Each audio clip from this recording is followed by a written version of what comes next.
What is up, fellow thermonuclear AFers? I am Dan Favale coming at you with part 2 of NBA Peace or Panic, recording a solo intro, even though Grant was 100% here for this episode because we had a last-minute submission. I forgot to close them in our Discord. It's about Luka Doncic of the Mavs, so I figured I would hit it. Very quickly, though, before we get started, please, pretty please remember to subscribe to us wherever you consume us. If you're on YouTube checking us out for the first time, hit the sub button, like, comment to help the algorithm. Also, if you want to get in the comments and have a discussion, I'm happy to discuss with people that disagree. But Grant and I do work really hard and put a lot of research in. And so don't come at us with a bunch of BS or be a condescending asshole because I will call you out on it. We put a lot of work in, and I don't expect everyone to agree with us, but it's very frustrating when we're putting this much work in and we have these dismissive asshats coming in here into the comments. We're also being unkind to some of our other commenters. So let's promote the positive community on YouTube and continue to grow it. So if you could sub there, that would be great, especially, again, if you're watching this for the first time. Consider downloading us on the actual podcast player platforms as well. That helps us out a ton. Cross-subscribe. We want you on Apple and Spotify, Google and Stitcher, in addition to YouTube. Follow us on all the socials. The handles are on the screen or in the podcast and YouTube descriptions.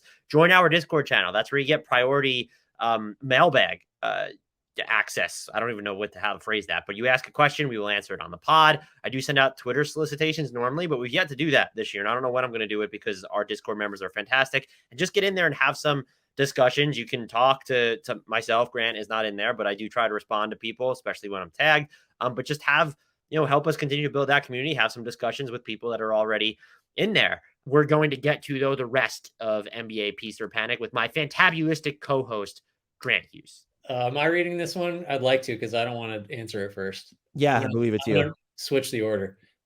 Sixers. This is from Cosmic Raccoon. Sixers should offer Maxey and Tobias Harris in a trade for Durant. No, look, you need players who are available. You have Embiid and Harden who have just their own injury concerns. Harden's out right now. Kevin Durant has not been durable for a few years. He's dealt with injuries. Now, I'm being kind of rough around. I would say patience is what it is. But like if that's the trade, you are really married to this James Harden, Joel Embiid window. I will say, like, is everything that copacetic with Kevin Durant and James Harden? James Harden just ran away from Kevin Durant's team. I'm assuming because of Kyrie Irving. I don't blame him. Look, Kyrie Irving made James Harden look like a fan favorite protagonist. Congrats! Like that's an incredible skill set. I can't say I wouldn't do it if presented with it. It's like, well, why wouldn't you do this? And it doesn't hurt your defense. If anything, it probably makes it better at this point. But do you risk marginalizing Joel Embiid? Because there's already been you need to strike a balance there with Harden and Embiid and Maxey when they're healthy. Maxey is just such a perfect third wheel. And that I'm just we're getting to the point where I'm starting to think about some of these guys in different terms of, okay, well, they're in their middle 30s. Is this if it was just Maxey and Tobias Harris, though, who you don't necessarily want in the books, I think you have to do it. But I don't think the Sixers are at that point. I would say peace if you're concerned about the Sixers. Peace if you think they need to make a big trade. But panic, no. I wouldn't I guess that offer would have to be a standing offer on the table if the Nets want to move Kevin Durant. That's so stupid for me to talk myself out of, but that's not a move the Sixers need to salvage their season. Yeah, I don't know whether to call it peace or panic. Patience is a good middle ground. I mean, yeah, I'm doing that trade. If I'm the Sixers, yeah. I'll take Kevin Durant.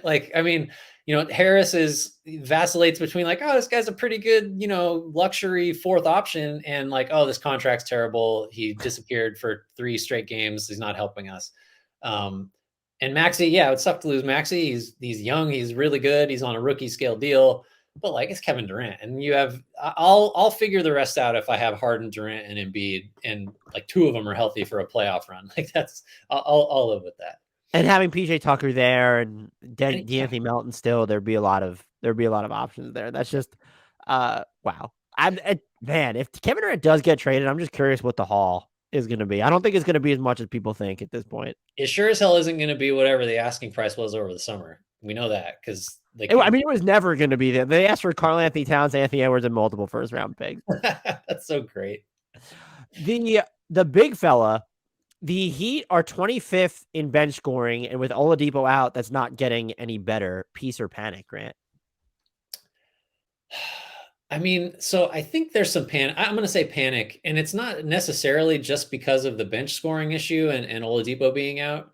I think it's just the offense in general. There, you kind of look down the roster, and I think I said, I can't remember 5 seconds ago, they're 20th going into last night's games. I guess you could imagine them getting to the 10 to 15 range if Kyle Lowry shoots it a little better. I still only ever see good Gabe Vincent games. I still haven't seen a bad one, so I'm not a good person to consult on him, but his shooting numbers have not been good. I mean, like, there's easy fixes, like just play Duncan Robinson more and he's gonna, get you killed on defense. 35% from three. Yeah, you know what? Sometimes that's an improvement over who you're playing. I still think he has gravity. Like, he's going to give back more than he gets. I think that's been established now, which is why he doesn't play. But if you're concerned about the scoring, like, there are some ways to get it better. I just think, like, it's interesting that we all thought that the loss of PJ Tucker was a big deal. I just don't think we necessarily expected that, like, the loss would be they really miss some of his shooting. Like, that was not high on the list of things that I would have expected. Yeah, I mean, the defense is going to be good and is at least exciting because they play more zone than anybody, but I'm not sure I see where the additional scoring comes from unless some of the guys that they're currently playing just shoot better, which is possible, but that's kind of a flimsy thing to be counting on if you're trying to find points. I think the real piece of panic here would be Bam Adebayo isn't fit to carry an offense without Jimmy Butler. Well, we knew that though, right? Right. I mean, the Heat have their offense in the 7th percentile when Jimmy Butler's off the court. It's in the 17th percentile when Bam Adebayo is playing with Jimmy Butler off the court. They've even tried with Jimmy Butler on the floor. Like, it feels like they're giving him Bam more elbow touches, and it's really not always working. Bam is a fantastic player, by the way. I think he might have been my pick to win Defensive Player of the Year. I can't even remember at this point, but I'm going to say panic here. I don't even think Victor Oladipo is going to solve it. He's not the best shooter to begin with. He gives you another layer of half-court creation. The fact that you're still so reliant on Tyler Hero to be this half-court creator is almost an issue, and he's been slinging it really well for most of this year. I think when we've talked about the Heat, it's, they need to figure out someone to just fill that 4 spot minutes. Like, if they can figure out a way to get Jay Crowder in a 3-team trade, since they don't really have anyone that Phoenix wants, or even just like going after Kenyon Martin Jr. from Houston would be like an interesting name to monitor. I think they need a higher end acquisition. Like, the piece or panic would be the Heat need to make a big trade if they want to be a real championship contender. I'm kind of there. Yeah, I'd be willing to go that far. And, like, look, they have some of the pick equity, but they're searching. They've had to play Nikola Jovic at the 4 for very small stretches at this point. People are talking about, well, Omer Yurtseven's injured, and it's like, well, I know he had some moments last year, but if Yurtseven matters, that's probably an issue. So right. I have faith that Eric Spoelstra will squeeze every ounce of offensive production out of this roster in the aggregate. Kyle Lowry has had better moments in the past few games that I've seen.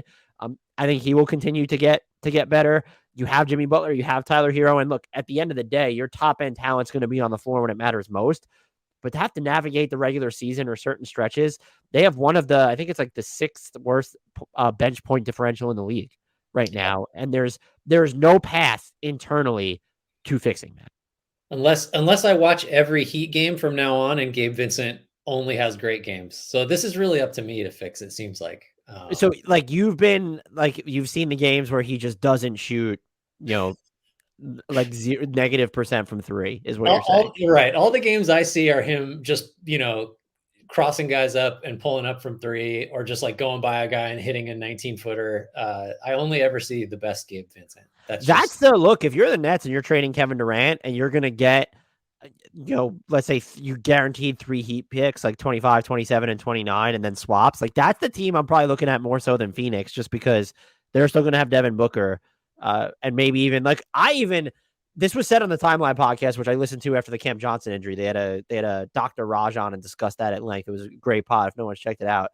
And they said they would not trade Mikal Bridges for Kevin Durant right now. I probably wouldn't fall that far on the end of the spectrum, but, like, that is the point we've reached of the optics of, like, well, we don't want to give up all this stuff because of, is Kevin Durant how complicit is he in Brooklyn's, like, demolition at the moment? You do have to wonder that, which is fair. But, like, the Heat, I would say their long-term future, I know it's the Heat is the Heat is the Heat is the Heat, but it's infinitely less stable, it feels like, than Phoenix is right now. Oh yeah, I agree with that. Let's see. Another Darkwing Duck. Trying to fit this into a piece or panic wording. First of all, appreciate that. Thank you for embracing the premise. But are 29 teams panicking about not having a chance against the Bucks this year?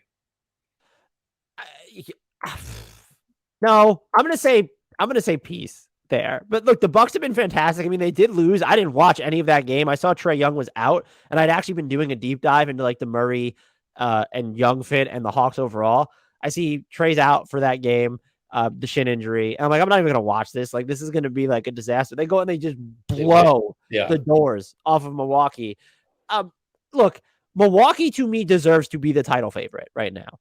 The NBA overall does not have a sure thing. We said this last season where it didn't feel that way. It feels even less so right now, where it's just like maybe Milwaukee comes close to being a sure thing in the East, but like the Cavs exist and the Celtics exist.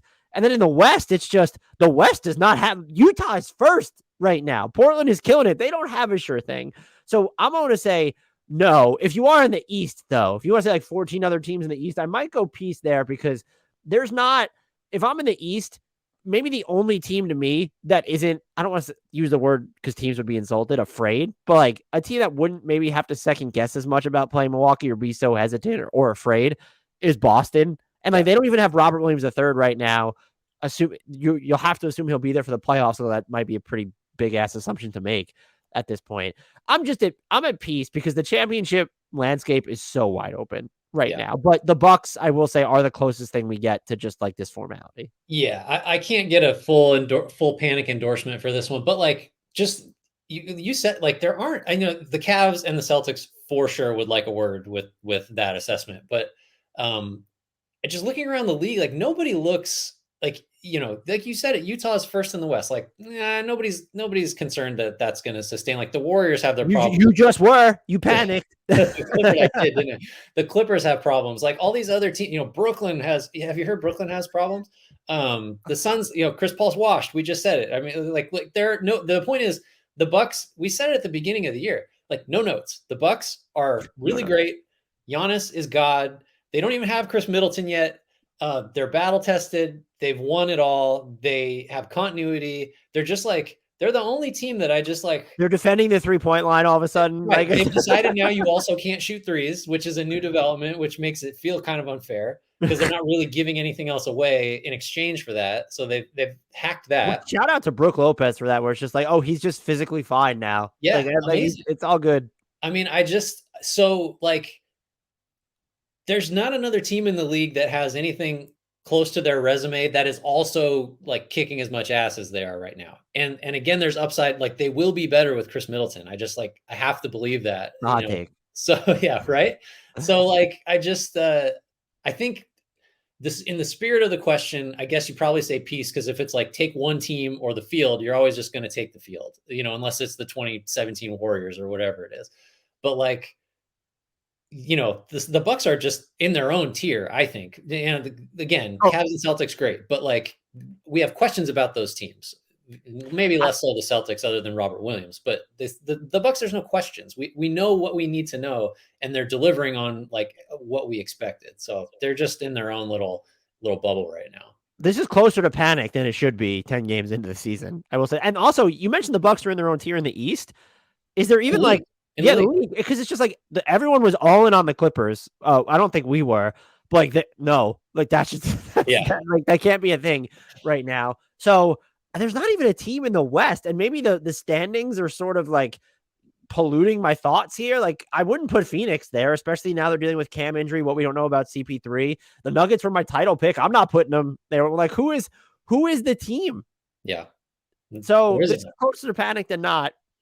Let's get to this one from unbiased Pistons fan. Dwane Casey might just be coasting off his Coach of the Year award from 2018. He has a career losing record and a really bad record in Detroit. I'm worried about this team getting their development growth stunted. Peace or panic there, Grant?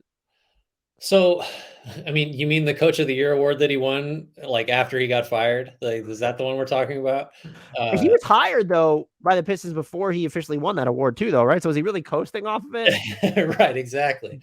No, I'm going to say peace, and I have to like kind of get there in a roundabout way. Um, we talked about this offline. Just what are the expectations for like what should Casey be accomplishing right now? And I think Pistons fans would say, well, we'd like to see more player development. We'd like to see the young guys just like be better, essentially, or be positioned to succeed better, be fielded in combinations that make more sense, that have more success. And my pushback to that is just, specific to Killian Hayes. I think, it's been now, this is year 3 where he just hasn't been good. And what's Casey supposed to do? Can he will the ball to go in when Hayes shoots it? Can he, develop him that like, I can't put someone like Hayes falling short of expectations. I can't put the blame on Casey for that. Mhm.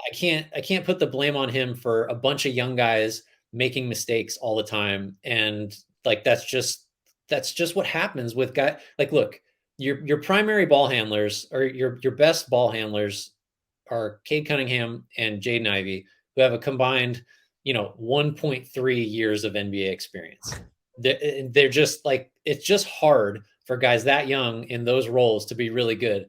The Cunningham has, the Luka Doncic comp was there just for how he moves around. Not everybody's Luka. Not everybody just rolls in and is going to get you 28, 8 and 8, or this year, like 58, 10 and 10. That just doesn't happen. So I think it's a roster thing as much as anything. I think it's outsized expectations as much as anything. Having said that, Dwane Casey is 65. Like, he's not going to be the coach of this team. Little ageism over here. Well, it's just he's 65. Put him out to pasture. Like what? I'm saying, like, maybe he's not connecting with the guys. Maybe there's some element of they're not trying to hear him. Maybe there's some element of everybody involved with the whole operation must understand that if the Pistons are ever like a competitive, good team, he's probably not going to be the coach because it's going to be a few years. And if we have another couple seasons like this, like, he's just not going to be in charge. So yeah, I mean, is he the guy that's going to lead them to a championship or even like a playoff berth? Probably not. But I also think it's kind of unfair to say that, well, he's the problem. Just look at the roster. It's the roster to me. I think two things that stand out to me are the outsized expectations that you mentioned. As soon as Zach Lowe said he could see the Pistons kind of party crash in the play-in tournament, it's funny how the national perspective on the Pistons just seemed to change. The Bojan Bogdanovic trade might have done that for me a little bit, where it's like, oh, this fit is just so smart. Right. Maybe it's going to level up their offense. And it did to an extent before he suffered that like shoulder injury. My whole thing is just like some of the complaints, the Killian Hayes stuff. What do you want? You mentioned this, so I'm not going to rehash it. Like, what is Dwane Casey supposed to do there? Killian Hayes is supposed to come back with his revamped looking jumper, and he did not. Like, it just, even the hype videos that were posted about it were just like the antithesis of hype videos. They made me, I was trolling Laz Jackson in his DMs when I saw it because it was so awful looking.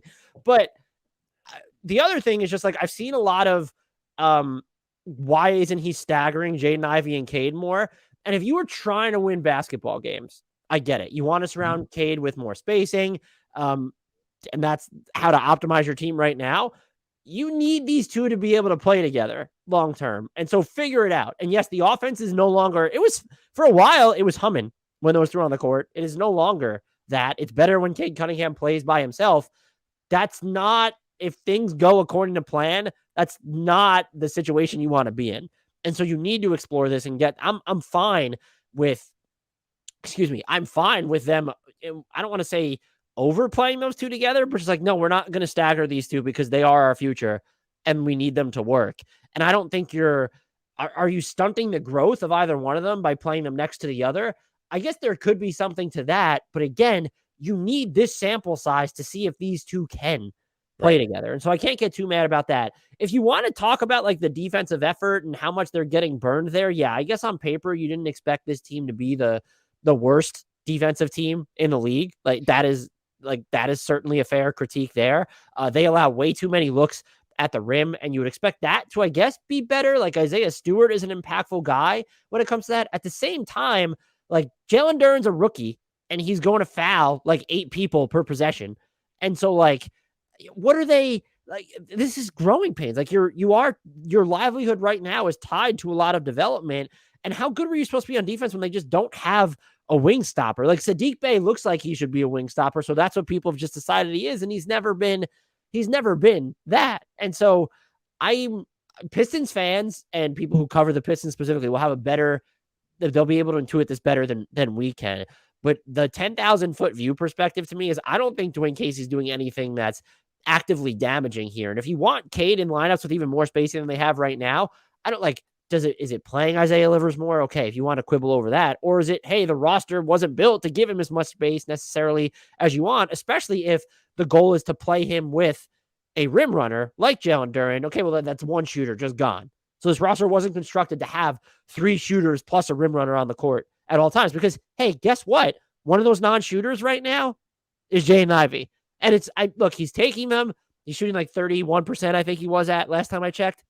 I get it, but like you can't have it both ways to me. I'm not saying Dwane Casey is the coach. And if I know, Laz Jackson from Detroit Bad Boys is a big supporter of the pod. So if anything we're saying is just off base and he happens to listen to this, feel free to let us know. But just like, I don't view this as if you swapped out the coach, that this team would get materially better. Whereas if I do view, if you swapped out Tom Thibodeau in New York because of how poorly he actually is misallocating talent, and not so much the past couple games, but that's almost by force with the Mitchell Robinson injury. And Evan Fournier was just so bad, like he couldn't start anymore. But I don't think you replace the head coach and anything changes with this team a ton. Well, and look, like unless the culture is suffering, unless we're having like some real, the vibes are bad habits are forming, guys are, and there's infighting, unless like that is an offshoot of Casey doing a quote unquote bad job, according to what people seem to think, like the Pistons losing is a feature. It's not a bug of this process. They're many players away from being good. And so if you lose a bunch of games and you went up at the top of the lottery, then great. As long as the other stuff isn't suffering and you're doing damage to sort of how the whole franchise is run. I also was going to, and I don't know if this is too like naive, but how much of this is skewed by the fact that Oklahoma City and Utah don't suck? Like these other teams that were supposed to suck aren't sucking. And so, even for Houston, there's been just some sort of like pessimism there where it's like, well, because that they are the 2 worst teams in the league right now, someone has to be the worst team in the league. Would I picked it to be the Pistons this year? Probably not. No. But I can't bring myself to panic over that. So we've got a couple or a handful of just specific teams that we're going to hit here for Peace or Panic. So I'll throw you one first. The Los Angeles Clippers. Panic. Are we done? Look, you can look at like some of the issues that are playing them, and it's okay. Reggie Jackson was shooting like 0% from 2 at one point, and their 3-point percentages haven't rebounded. Like Marcus Morris and Paul George are finally over 35%, but Reggie Jackson's at 28.9%. Norman Powell's at 27.5%. John Wall's at 21.4%. Kawhi Leonard's at 16.7%. He's just only played 2 games. Nicholas Batum, sub 35. Terrence Mann, sub 27%. Robert Covington, he's actually creeped above 35% finally. Look, the big thing here to me is I think their offense will eventually be fine. There's still not enough variability to it for me. Even when John Wall's on the court, you could see it, but it just feels too, I don't want to say vanilla, but it just feels almost too predictable. And there's not going to be just a ton of complicated actions that you necessarily need to cover. And the fact that you've injected the John Wall element certainly helps. You're still not generating like a ton of downhill pressure for this team. This happens in the backdrop of like Ivica Zubac has been great for them, and they do have the talent and the depth to say, hey, they're going to be fine. And I think they'll be fine. They're not supposed to be fine. They're supposed to be one of the 5 foremost title contenders, and you have the Kawhi Leonard right knee stuff going on now. I didn't even realize he was out indefinitely. That's how checked out I was on like the Kawhi Leonard news cycle. You were the one that told me. It's absolutely time to panic, and it's not unfair. You don't even need to predict the demise and say, well, this team is fucked, like they're done. But you can also say that and have a leg to stand on at this point. Yeah, just like Kawhi has one. I think that's like, so we started the offseason, or we just, the macro view of this team was they have all the wings in the league. They have so much depth. 12 guys can play. That's going to be a they're built to win in the playoffs. We've seen their small ball looks work. They have 2 superstars, one super duper star who's won the finals basically on his own. I'm exaggerating, but none of that means anything if Kawhi is not 1 available and 2 like a top 5 guy when he plays. So yeah, it's early. This isn't a good sign that he's already missed so much time after starting the season. Why did he play those 2 games? Why did he play? Why did he start the season? If this was so, that tells me that, like, at the very least, this was not something that the Clippers expected. This whatever this knee stiffness is, right? Because you wouldn't have started the season with him active if it were. So none of it matters. None of it. It doesn't matter how good John Wall looks on certain nights. It doesn't matter who's playing well. It doesn't matter about the depth.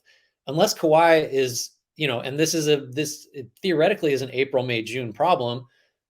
But right now, like, you can't say that he's someone that profiles as the best player on a title team. One, because he's not playing, and two, because just after all this time off and this just constant, we're like, what are we in year 4 of Leonard's, load management, had health issues, a huge panic because they're super invested in this team. It's incredibly expensive. They're built specifically to win a championship with a bunch of vets and 2 stars, and one of them just isn't playing. So that's a huge problem. Major panic for me.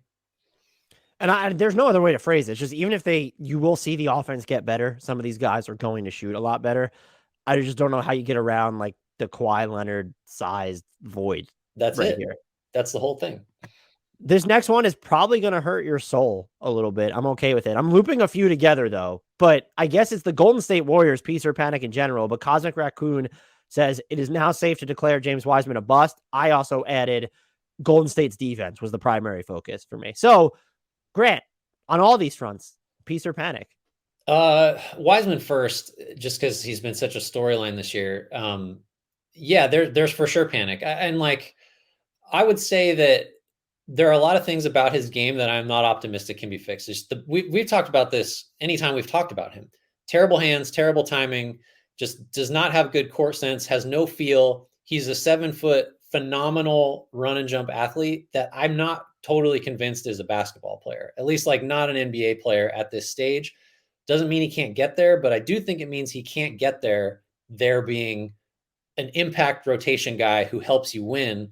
I don't think he's getting there before Curry, Clay, Draymond age out. So for the Warriors' purposes, if you're trying to win another title with that core, yeah, he's a bust because he can't help you right now. Like, he's benched. He's out of the rotation. He got charity minutes to start the year that he had not earned and his play had not justified, and then he lost them. And it's not like they had another great alternative. They're playing Anthony Lamb, which I had to double check, who was, made the roster out of camp. He was the center off the bench in relief of Kevon Looney in the game, first off the bench in the game last night that they barely won.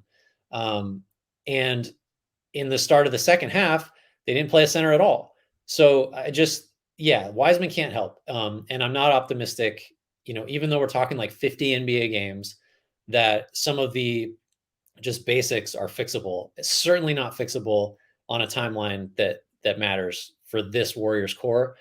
Having said all that, I'm not panicking about the team as a whole, just because the starters are still so good, just because Steph Curry, 47 last night, just won that game by himself entirely. He's still just apex predator, like, last guy you want to see, matched up against you. So I think the rotation beyond the starters is a real problem. But realistically, they need like 2-3 guys to emerge. And that's your playoff rotation, and the playoffs are all that matter for this team. So I'm not panicking overall, but I am panicking about Wiseman specifically, just because how cool would LaMelo Ball be on this team? Or like any of like anyone other than Anthony Edwards from that draft would be helping more. Like, you could just throw a dart and they would be more helpful right now than Wiseman. Where do you land on the they should have taken Franz Wagner instead of Jonathan Kuminga discussion? Yeah, they probably should have. I think, but I still love Kuminga. Just athletically, that guy's like a 99th percentile guy. But he's going to be better sooner than Wiseman. But even he is, it's several years away from being someone you could start on a serious contender, I think. I'd be with you on time to panic about Wiseman. I lean towards peace with the Warriors, but the real peace or panic here is just like, okay, it's fine that the starting lineup is still really good. What do you have outside of that? Is it time to panic about maybe Jordan Poole not being as good as Bill does? Not because of his struggles this season, but I mentioned this to you off air. we probably need to have a discussion that he hasn't been able to lead like Steph-less units to neutrality ever in his career. Yes, those are big shoes to fill, and maybe the Warriors haven't necessarily given him the tools to do it. I think he's improved a bunch as a passer, but like that's an issue. And maybe then the real piece for Panic is it's time like to cash in some of these younger chips and make the trade so that you're maximizing this window rather than trying to straddle two different timelines. Yeah, I'm more open to that. I was like a hard no on that basically all of last offseason and last year. You were. I remember proposing trades to you, and I was getting the Warriors good players, and you were just like, I don't know, man. Yeah, Wiseman might be David Robinson, so we can't. Right. We can't. That was my comp, and Jonathan Kuminga is a more athletic Paul George was my other right. comp. That was looking great. No, it's just I don't know. Some of me wants to pull back because it's how greedy do you want to be, and the answer should probably be as greedy as possible because it's also totally within the realm of possibility that neither Wiseman nor Kuminga, even if you wait till they're 25, 26, are good enough to be the anchors of the next wave of neither of them looks like Kawhi, extending the Spurs dynasty. Like that does not seem to be on the table to me. And we just spent a bunch of time talking about how nobody looks like unbeatable except the Bucks. So that kind of pushes in the direction of maybe you should go get somebody that's going to actually help and not kill you in net rating every time they play like Wiseman has so far. So yeah, I'm not all the way in, but I'm way more amenable to a win now trade than I was like this time a year ago. They do run into a similar issue to the Nuggets though, that what is the salary filler you're sending out here? Because it helps that Wiseman is making 9.6, but like unless you're going to start trading Kuminga, who's at 5.7, you're not getting to any real money. And so who is the trade target that year? I'm not even asking you because we didn't discuss like what is the trade? Like you can't even go out and get an Eric Gordon without trading a core player at this point. You have to, Draymond's the obvious answer, but they're not going to trade him. I just don't think that's. Would you do Draymond for Michael Porter Jr.? No, because the defense is the problem. Right. I was about to say that'd be an issue. The Warriors are fouling all over the place. I still think that was why someone asked me whether I thought it was a championship hangover. And I was just like watching them. It just feels like I mentioned this with the Pelicans and Zion that everyone's overreacting when James Wiseman's on the court. He's not the sole issue. I think some of it's been like Clay at points, but like he's not the sole, even Jordan Poole. But like when you have those two playing together, Jordan Poole and James Wiseman, like I haven't even looked at what the foul rate is on those lineups. It's probably through the roof though. Yes. I mean, and Poole has been a total zero negative defensively. And Clay was a turnstile last night, and he could not stay in front of Malik Monk. And so guess what? You're not going to see Malik Monk in a playoff series. You're going to see Devin Booker or something like that. It's going to be a little harder. So that's concerning too. Let's get our third team here. Specifically Minnesota's offense, peace or panic. I don't want to say I'm panicking because I want to be better than that. I thought this team was going to be a regular season juggernaut. I'm going to go peace, but it's just like, man, the ball movement is just not there. I thought Chris Finch was going to get super inventive on offense, and I just haven't seen it. People who are smarter with X's and O's, if you notice something, feel free to point that out to me. There's just the issue of like, there was you saw the video of like Anthony Edwards with the hands on his hips. Yeah. One, I call that gravity. Do you see how close his man was pinned to him? Hey, back off him. Why don't you? He's obviously not getting the ball. Right. But like that is just weird. The emotional spectrum of this team is just weird. And like with Carl Anthony making like passive aggressive jabs at Anthony Edwards in the press. And then if you're worried about Anthony Edwards' body language, I watch this team and they could still be really good. And they'll like D'Angelo Russell should shoot better on threes, but it's also just like, they don't seem to know. And I wonder how much Karl Anthony Towns getting sick and them not really having a training camp or preseason together impacted this. No one seems to really understand their role on offense except for Rudy Gobert when he's in health and safety protocols right now. So I look at their offense. It doesn't feel they have nudged up their 3-point attempt rate to about league average. That's not high enough for this team. Yeah. The whole point of how you're going to make teams respect you offensively by playing Towns and Gobert is that you just need to chuck that bad boy. Like you just need to throw it up. The offense for the starting lineup has been atrocious. I think they were at 98 points per 100 possessions roughly when they were on the court together. I'm going to give this team more time. So I'm going to say peace, but it's just like, you don't even necessarily have people coming off the bench who make a ton of sense to augment the talent that you have. You run into a situation with Kyle Anderson, you immediately can't play him with Rudy Gobert. And that's kind of a big deal because Kyle Anderson, you spent the mid-level on. Jalen Noel off to a really hot start. But he is shooting 31.1%. from three. You've gotten to a point where it's like, oh, like, do we need like Jordan McLaughlin to like show more steadiness? And so like, if you're talking about players like that, I think Taurean Prince has been mostly steady for them.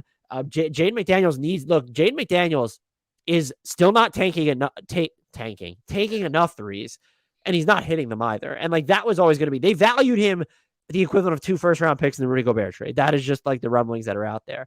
I've even seen weird stuff from him on defense, like just sort of away from the ball. These could be growing pains. I'm just going to assume that they are. Everyone's so new to each other. But like, I didn't think I was going to be this person fewer than 12 games into the season. I'm closer to panicking than I thought I'd be. Yeah, I'm with you. I think I'm going to say peace just because I mean, Gobert is like low key a really hard guy to just introduce into a lineup. It's just, I mean, defensively, he should make everything easier. And when he plays, the Wolves are great. They're fine defensively and they'll get better. But offensively, it's thrust a lot of guys into different roles. And Anthony Edwards has talked about, he likes to play in space. That's clearly a shot. I think he tried to mitigate a little bit. People thought it was like, the reaction was, well, maybe you should have asked him before you made the Rudy Gobert trade. And then it was reported, I believe in the Ringer by Rob Mahoney, that they did ask him. And so like, if that was like a, and there's a clear, I can't remember who pointed this out, but there's a naivete there because he was frustrated about reporters asking him about lineups because they work for the team. And it's like, he's super young. I'm not, but like, there's a huge no, those reporters do not work for the teams. So yeah, believe it or not, despite what we get from like the Shams and Woj phrasing sometimes and how that relationship with agencies work, like, no, the reporters do not actually work for the teams. I think where I do have some panic. So it's hard. It's difficult to integrate. Towns being out was I think is a factor for just lack of reps in training camp and preseason and stuff. I am a little concerned that I'm not sure, like, who's the adult in the room with the voice that, one, everyone's listening to, and two, is saying the right stuff and carrying himself the right way. Because I think, Edwards is too young and he's got some foot and mouth stuff already that's happened. Gobert, I think, just generally his reputation is not the easiest guy to get along with. Towns, I don't think he's regarded as someone who, his voice carries, in a locker room. So I just kind of wonder if that aspect of it, this is so like, oh, the vibes aren't good. And this, it's so fuzzy and there's no numbers attached to it. But like, if a situation is not going well, the personalities do matter. And I think maybe that's something that wasn't a big enough consideration when making a trade like this, because it was going to change a lot of stuff and guys were going to be put in uncomfortable positions. How are they going to handle that? Like, so far, not well is the answer. I think it can get better, but I do have some concerns that, there might be some more sniping and infighting and bad body language and all the stuff we don't really talk about that much on this podcast or write about, because it's like, well, how do you quantify any of that? But that is something I think that does at least warrant like some attention going forward. I'm probably less concerned about that than I am watching some of just like their half court offense specifically. Yeah. It's just like, I don't understand the rhyme or reason to a lot of time. And again, that could just be going through the motions. If Wolves fans are listening, they're probably pissed off. We both did default to peace though. Yes. Even if you think this is low level analysis.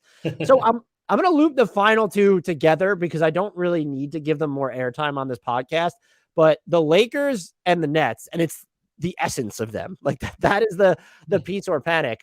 The two stages of this is peace or panic for both of those teams. Who are you less panicked about? I mean, obviously it's panic for both. Like you said, I'm less panicked about, man, that's a good question. I should have thought of this harder. I'm less panicked about, this will surprise you, the Nets. Oh, all right. Don't say it then. Because, they still have, like, they can still trade Durant. I think the Irving thing is going to sort of resolve itself. Like, he might just not play, I think, and that's probably better for everybody. The surrounding roster, like the role players, are just way better than the Lakers, even though most of them have underperformed. And I see outs, I guess, with the Nets that I don't see with the Lakers. And the Lakers is like, it's the family operation. Rob Pelinka has too much power. He's had one good offseason and like 5 horrible ones. They can't trade Russell Westbrook. LeBron James is falling off. They probably have to trade Anthony Davis, I guess, if they want to like have any future. So yeah, I'm ridiculously, I'm more panicked about the Lakers just because I don't see a fix for them. I think you have to be more panicked about the Lakers because LeBron's about to turn 38. And that's just, I don't think trading Anthony Davis makes sense for them just because they don't control their first round pick. And you can't trade LeBron either because of when he signed his extension. So if you're going to make that decision, make it in tandem. That's something you reevaluate over the offseason. I also think that with Brooklyn, you can get more to recoup your long-term cover than the Lakers are going to get for Anthony Davis at this point. I think people might be looking at the benchmark of what Donovan Mitchell and Rudy Gobert fetched the Jazz. Anthony Davis is about the same age as Rudy Gobert, way more injuries in his rear view. Hits free agency sooner. He only has next season guaranteed, and then he has a player option. And if he's declining that player option, or not, if he's picking it up, you probably didn't want to make the trade for Anthony Davis in the first place. Yep. So there are just more landmines there on the court. I don't have hope for either one of these teams, though. I think because Durant's in Brooklyn, it's kind of like Ben Simmons could get a lot better. So it's like you see a pathway, I guess, to them. But the East is like might be also deeper with elite teams this year than the West is. And so the Lakers' path back to anything, I'm at the point where I think Rob Pelinka should have been fired already. And like, this is stuff you should have addressed over the offseason. Trading Russ, doing a better job fleshing out of the supporting cast with fewer guards. Almost at the point now where it's like, do you even still trade Russ if it's out there? Because what is the end game of this season? I don't. It doesn't get you where you need to be. I'd rather have cap space and draft picks leading into this summer, and then can you make a trade there or sign someone that helps reopen the window? That's where I'm at with the Lakers now because I don't think and I think Miles Turner would be a great fit. He just had the game of his life against the Pelicans on Monday night. But Miles Turner and Buddy Hield aren't fixing everything that's wrong with it. They can't hit a three. The half-court offense is ugly. And hey, by the way, Russ has been playing really well since coming off the bench, and he's coming off the bench. So you've played that card. Darvin Ham has AD playing the 5. Like, Thomas Bryant's injured. Damian Jones is basically an afterthought. So you're trying new things, but we're at the point where it's like this team is one incredible Matt Ryan moment away from being perhaps the worst team in basketball at this moment. And you find yourself, Austin Reeves is a nice player, but like you can't be so reliant on Austin Reeves. You can't be this tethered to Lonnie Walker's ebbs and flows. So there's no hope for either of these teams. I said, and people were mad. I said the Nets were doomed because I think it was hard for people to look at them on paper. No, they were doomed. Like, Kevin Durant wanted everybody fired, requested a trade. Kyrie Irving tried to find a trade and couldn't. Both these teams, though, this season are doomed. Long term, I guess you could still argue that the Nets are less doomed because you have that trade Kevin Durant card. But if they were to keep the cores intact, I think the Lakers might have more outs there than the Nets do at this point because you're going to lose Kyrie Irving for nothing this summer. You might have just lost him for nothing this season. And I just don't know but these teams are just both. And I don't mean to give them more airtime, but if we're talking about the expectations, they are the living embodiment of the meme. Our expectations were low, but holy fuck, you somehow failed to hit them. Yeah. Peace or panic from Kilhoss. Luka is going to get worn into the ground over the season if he doesn't get more help because of his crazy usage rate, or Luka will be fine because he is 23 and in shape, does a large bit of his work in the post, and the Mavs play with one of the slowest paces in the league. This is a fantastic piece or panic, and Luka's usage is something that has received just a ton of attention. They are spot on with the way that the Mavericks play, and of course Luka's post work. The Mavs have the rank dead last in average, or I guess you could say that like first if you want to be slow, but they are dead last in average offensive possession time. 15.7 seconds is their average offensive possession. That is 30th, and 29th is Philly, in case anybody cares. Also, Luka's post work has effectively doubled this year.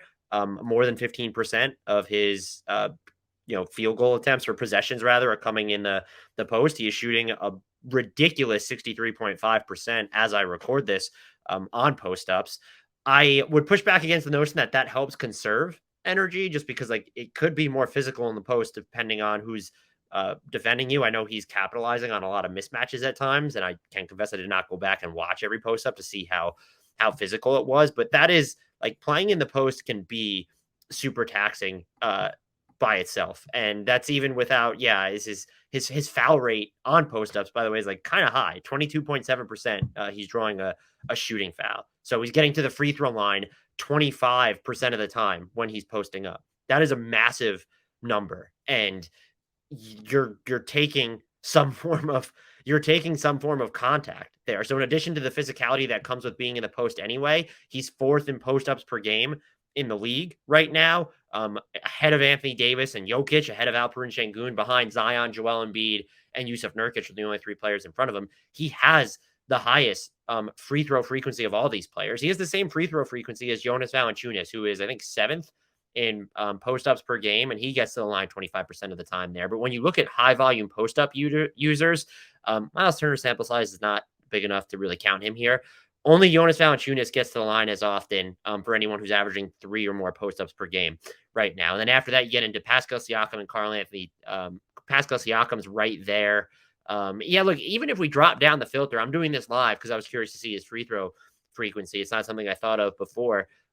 Looking at anyone who's averaging even 2 post-ups per game, only Jonas Valanciunas matches Luka's free throw frequency. And then you get below that, Julius Randle is a little bit ahead. So he is taking some bruisings. And then there's just the context of his total usage in general. This is someone who his usage rate, it changed, it dropped a little bit. It's at 38.3%. That is still one of the 7 highest marks in NBA history. And what I think is more interesting than even just the usage rate is like, hey, let's look at how responsible he is for setting up the rest of the Mavs offense. His assist rate is in the mid 40s right now. Like that's the 7th highest assist percentage he has right now for anyone with a usage rate over 30. And when you're getting into like the even higher usage rates, he's going to separate himself further. He's just carrying this monstrous burden. And it's historically, I hope people are still tuned into this because these are the numbers that sort of blew my mind. It's an historically heavy usage rate. So right now, 66.7% roughly of the Mavs total offense is generated by Luka. And what I mean by that is he has scored or assisted on 66.7% of the Mavs' total points as I record this. It is not factoring in their loss to the Magic. So I want to make that clear. 66.7%. Let's go back and compare that to the 2 highest usage rates in NBA history, coming from Russell Westbrook at 41.7 in 2016-2017, and then James Harden, 40.5 usage rate in 2018-2019. Let's start with Russ. He accounted for 49% of OKC's total offense when you look at points scored and points generated off assists. James Harden, he accounted for about 45.5% of the Rockets' total offense when looking at, again, his points scored and then points generated off assists. Is this number by Luka sustainable all season? I would say no. It's going to come down. I would argue that it was pulled back after the Magic loss as well. That being said, if it's anywhere near this, we're talking over 50%. That is absolutely monstrous. And this is someone you need. Like, if we're scaling this out over the entire season, you need him to play in 82 games almost to keep pace with everybody. And it's not like he's not playing minutes. I mean, he's at over 36 minutes per game. I don't care how slow you're playing, how good a shape you're in, how young you are. Yeah, he's 23. But again, he is taking his licks when he has the ball in his hand. And it's also just, this is a 5th season of his career. So while this isn't the James Harden trajectory where it's, all right, his true shooting percentage in the playoffs is noticeably lower than his true shooting percentage in the regular season. Luka's, for the record, in the playoffs, he has a higher true shooting percentage in the regular season.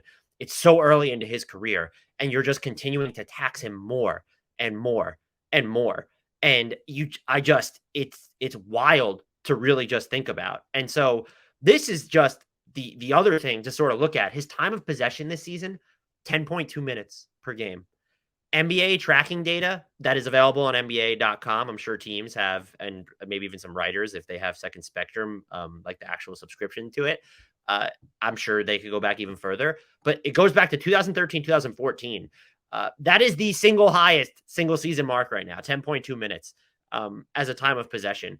And last year, Luka has led this category in each of the past 3 seasons. He was tied with Trae Young in 2020, 2021. But last year, he owned the title outright at 9.3 minutes, worst time of possession. James Harden never even hit this level of over 10 minutes at his highest usage points. Ditto for Russell Westbrook. They're putting the ball in his hands a lot, and that's just extra time. Like that, it's extra energy. I don't care what, like he's not sitting the entire time just dribbling at a standstill. He's surveying, like it's mentally exhausting, even if you want to go there. He's surveying the defense, targeting mismatches, going over ball screens. Like, this is taxing work. And this is going to be the more bonkers thing here. 80 as of right now, 89.9% of Luka's field goals have gone unassisted. It's actually over 90% when you look at just 3-pointers. I think it's over 91%. But 89.9% of Luka's field goals have gone unassisted. NBA tracking data on this goes back all the way to 1996-97. There is not a player who has averaged 15 minutes per game and made at least 5 appearances. These are not cherry pick stacked. 15 minutes per game, whatever, and then a minimum of 5 appearances. That was just to filter out like there was some noise in this. Since 1996, 1997, no other player has even come close to having the percentage of their field goals go unassisted to this degree. 89.9%. The second highest. And look, I'm going to tell you right now, it's possible that I made a mistake because I'm going through decades worth of data here, and it was for, this mailbag type of question. I'm not writing an article on this. Steve Nash in 2009, 2010, 88.8% of his field goals went unassisted that year. I know you go back. It's just Steve Nash never just, even when he was winning MVPs, that's just not what struck me as that number is just, it really was funny. And by the way, if anyone cares, Tyler Ulis led the league in this category one year, and it was 2016, 2017 with 84.2%. But regardless, 89.9% of Luka's field goals are going unassisted. That is the highest mark in the NBA since at least 96, 97. And when I'm looking at the trends and the league leaders were in like the 70th percentiles or 73% or low 70s, I'd hazard you're going to go further back, and this could be like the largest mark in NBA history. I'm not too familiar with like the super nuance historically of the game. So if you went back decades to maybe the 70s and 60s, I don't know if any of those would be higher. But this could literally be the most exhaustingly high usage season that we've ever seen coming from Luka at this moment. And just to underscore this, let's go back to that Russ season where he had the highest usage rate in NBA history. 81.2% of his baskets went unassisted. That's a lot. It's also a lot lower than Luka right now. Harden, 2018, 2019, 87% of his shots went unassisted. That's really high. It's one of the highest marks since 1996, 97. It's still lower than Luka's. And I would argue that this heliocentric shift has its limitations where, it'll get you 50 wins in the regular season, maybe, but you need to have other options in the playoffs. I don't know if a healthy Christian Wood, a healthy Spencer Dinwiddie, a healthy Tim Hardaway Jr. count as that for this team. In the playoffs, I would argue Dinwiddie or Christian Wood. I mean, that's not really a hot take. They're your best bet. I don't know if either of them are like this playoff proofing option. And you also run into some issues with Christian Wood specifically. You're making a lot of defensive concessions when you're playing him with Luka then. So can you run that in crunch time? And also, for a big man, he does do this, but like you probably want more of an outside in attacker, which would be Spencer Dinwiddie there. Can he be that guy? And my issue is, will he even get the chance at this point because of how high usage Luka is? I want to make this clear. This is not an insult to Luka Doncic, who is an incredible basketball player. And the fact he's able to do the things that he's able to do on the volume, shoot 1,000,000,000% from mid-range, get to the foul line on 25% of his post-ups, average 1.27 points per post-up possession. 1.27 points per post-up possession. We kind of romanticize post-ups like, oh yeah, like, Anthony Davis has been really good or let's say Jokic, he's really good in the post. Yeah, he averages fewer than 1 point per possession in the post. 1.27 points per possession is like an actual offensive rating that teams would kill for, because the average offensive rating is 1.12 points right now, 1.13, however you want to frame it. Luka's just beating that in the post. The dude is incredible. I just think he's overtaxed, and you absolutely do run the risk of burnout if you continue down this path with him. I don't know what their pathway is to getting somebody else. They can put all their distant firsts on the table with, disregard the one they owe the Knicks in 2023. They don't really have blue chip prospects or even players on their roster that are going to entice a ton of teams as a centerpiece. Yeah, Dorian Finney-Smith and Maxi Kleber are interesting. Christian Wood is interesting. Spencer Dinwiddie at this point is really interesting. Josh Green has perked up. Frank Ntilikina is a future perennial MVP. Like, these aren't guys that are going to be the centerpiece of a blockbuster trade. You would have to rest on the picks, and it's who becomes available. I think the name you would look at, and he would need to want to go to Dallas, is I'm thinking really high end. I think Luka's so good that we can have the talk about, well, if you get someone like Jalen Brunson, who's like the 54th to 75th best player in the NBA, that could absolutely work for you. And that's not a shot. Again, I have taken shots at the Mavericks for letting Jalen Brunson go, or at least botching that whole issue. That's not really, that's part of the problem here, why he's so high usage this season, but I'm not saying that they would have been way better off title contenders. We've seen Jalen Brunson's own limitations in the playoffs. I think you want someone a little bit bigger than him to be not just your number one option, but your second option. And so what I immediately think of, like, we got to go high end here. And Bradley Beal's a no trade clause in Washington. The Wizards are floundering, bottom 10 offense and defense. They're on the fast track to nowheresville, in my opinion. If he wants out or the team wants to start over, is Dallas on his list because he has the no trade clause. And so it's not even Dallas has to beat the best offer out there. There could be a team, I don't know who it is, maybe it's Memphis. Let's just say it's Memphis that actually beats their offer. But if Bradley Beal doesn't want to go to Memphis, that can work out in Dallas's favor. That's the name you have to be targeting. Maybe Zach LaVine, but there's just weird stuff going on with his knee right now. And I can't really get a feel for where the Bulls are headed. I would almost argue, I want to make it clear, I have zero feel for the Bulls, but they just played the Pelicans really tightly. And like they're hovering around 500 with a positive point differential per 100 possessions. And their defense is still in the top 7. And yet their offense is hovering close to the bottom 10. But the Zach LaVine knee stuff is just absolutely weird. And then just after that, I can't really see who's going to become available. Like if LaMelo Ball eventually wants out of Charlotte, but we know how these rookie extension things work out there. So, and there's not another obvious opportunity here. If the Clippers wanted to blow it up and Paul George, but I can tell you right now that the Mavs won't have the best offer. He doesn't have a no trade clause. Even if he doesn't guarantee that he's going to go somewhere, Dallas can't get that. So they need a very specific instance. Maybe it's a matter of Jimmy Butler. Would he want to go to Dallas? If things fall off the rails in Miami, he has 3 years and like 140 plus million left on his deal. It's his age 30. He's at age 33 right now. That might scare some teams away. Perhaps it wouldn't Dallas. They could want, if he wants to go there, again, he will have a say just because of superstars with that clout always do. But in this case, you also want a superstar who in essence, it's like almost prohibitive. Their contract's a little prohibitive because of how old they are. And I think there'd be a lot of teams, like let's look at a Memphis. And Jimmy Butler's not a perfect fit next to John Morant anyway, but a Memphis would be more reticent to take on that deal, I would think, than certain other teams would, Dallas being one of them. Maybe it's, look, Kevin Durant, he could probably pick where he wants to go, even though he has 3 years left on his deal too. An NBA executive theorized to Sam Amick at The Athletic that they must have, they basically implied, that to get Kevin Durant to come back at all this season, they basically said, hey, we won't send you to New Orleans. We won't send you to Indiana if we trade you, but come back and we'll trade you where you want to go if everything implodes. Who knows if that's like an option? I would argue that, again, there would still be teams like the Nets could go back on that. The Mavs can be outbid is my point, but I think you have to find someone, and it's not a matter of waiting anymore. Like you've already given Luka the super max because he deserves it. And you just look, I don't know where you want to put him in the MVP discussion right now. A lot of people have him 1. Some people have him 2, 3. He's easily in the top 5. I think he's probably easily in the top 3 at this point. He's one of the 3 to 5 best players in basketball. I haven't ranked this out right now, and I'm not going to get into that hot take, but like there are 4 locks in the top 5 for me at the moment. Maybe 5 if you include KD, but I'm looking at Luka, Giannis, Jokic, and Steph. Like those 4 are absolutely top 5 players right now for me. Your window is now if you're Dallas. And this is not about calling out the Mavericks for fucking up their offseason or messing up part of Luka's prime, but I absolutely am of the belief that there are inherent limitations to the way that he's playing, especially because it's such an historical anomaly at this point. And I would worry about him wearing down. Again, he's young. He's in fantastic shape this year. He's playing fantastic basketball. We are in November. And so while some of these numbers can scale back, they're not all going to scale back. At this point, it looks like he's going to comfortably be responsible for over 50% of the Mavs offense. That is a monstrous number.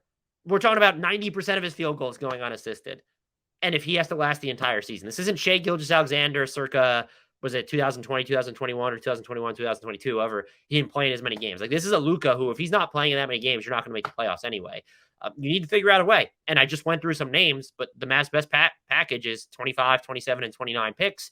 You can give up swaps in 24, 26, and 28 then, and everything would technically have to be conditional because of the pick you go to New York, but it's top 10 protected. It's going to convey, so you don't have to worry about that. And I'm not saying you need to throw all that for at just anyone or even for anyone, depending on who's available, but like you need you need either a co-star or at least someone you look at and say, we're comfortable with him being our bare minimum number 2, given how good Luka is. And just right now, between Christian Wood and Spencer Dinwiddie, I think that you're probably a little too low end there. And that's not an insult to, I mean, Christian Wood's been fantastic. Spencer Dinwiddie has shot the ball a lot better since coming to Dallas than I would have expected. And when you're kind of looking for middle end options here, yeah, I could throw out like something like an Eric Gordon might be a nice stopgap. And you have the salary filler to get him, and he probably doesn't cost you a first round pick. What are we doing there in the end, though? That's a move. If you can get him without giving up a first, especially, that should absolutely be done. Although the money you're sending out is bad money, so maybe it would cost you a first. That's also why you don't do a deal like that, because the first you're sending out is in 2025. And if you're sending out a first, it needs to be for a certifiable, let's say B plus player, at least to A minus. You're not going to get like an AA plus. I mean, Luka's AA plus. So that's where I land on Luka. I am concerned. I think he's fantastic. And if he's as close since, I guess like James Harden, like the prime era James Harden in Houston pre CP3, he's as close. Like he is as close to the NBA comes to just having this walking 1-man 50-win contender. But I'm very much of the mind that right now, especially in a league with so much parity, in a Western Conference where the Blazers and the Jazz are off to scorching hot starts and the Spurs are friskier than expected, you can't have a 1-man contender. And so this is the Mavs might be really good. They're top 10 in offense and defense after their loss to the Magic, but they're not elite, and that's through no fault of Luka's, unless you think he can't play a different way. I disagree. I think that he can. We've seen him do so many different things on the ball, but it's fair to be concerned, and I would say that should be the expectation right now. You can let me know what you think in the comments or @ on Twitter.